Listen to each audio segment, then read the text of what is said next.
Deuxième partie de la visite de Notre-Dame à Laon, donc en ce 21 mai 2017. Alors, les maîtres de l'école de Laon, les visages du pouvoir.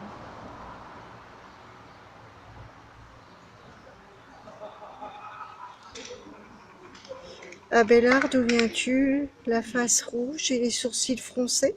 Je suis allée écouter Anselme ce matin où il enseignait la scolastique. Et cela t'a mis dans cet état? Ce vénérable vieillard nous a fait un discours empreint de routine plutôt que d'intelligence et de mémoire.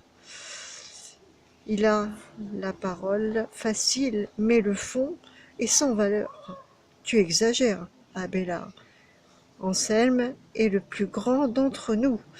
Oui, comme un arbre dont le tronc domine encore les autres par la hauteur. Mais écoute bien ce que je dis, Vincent. Ses branches n'ont plus de sève. Aujourd'hui, il n'est plus que l'ombre de son nom. Abélard à la fougue de la jeunesse, en 1112, il quitte Paris, où il enseigne le vivium à Saint-Genève. Son intention est de compléter sa formation théologique, sans laquelle on ne peut à cette époque accéder aux plus hautes charges ecclésiastiques. Il choisit son maître parmi les plus grands, Anselme de Laon. L'école de Laon jouit alors d'un prestige qui fait rayonner l'enseignement de ses maîtres dans toute l'Europe.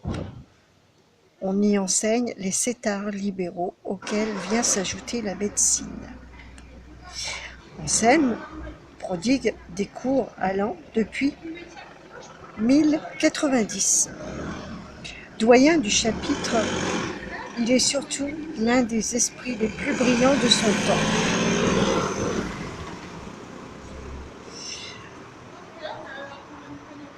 Au lendemain du soulèvement en 1112, sa modestie et sa tempérance font de lui un acteur bénéfique pour la ville.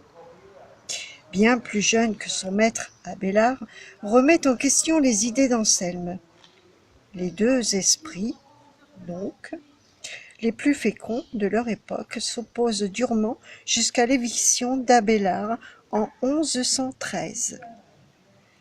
Anselme restera, malgré son grand âge, une autorité de référence considérée comme la lumière de la ville jusqu'à sa mort en 1117.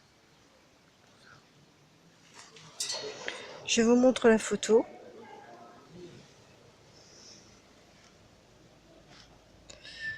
Donc,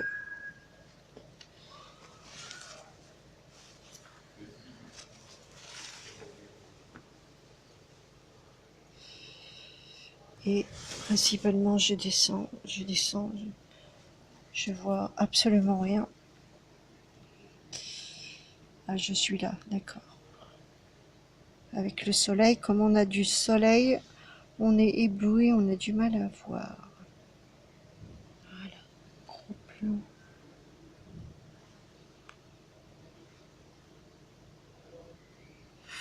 Voilà pour ceci, principalement.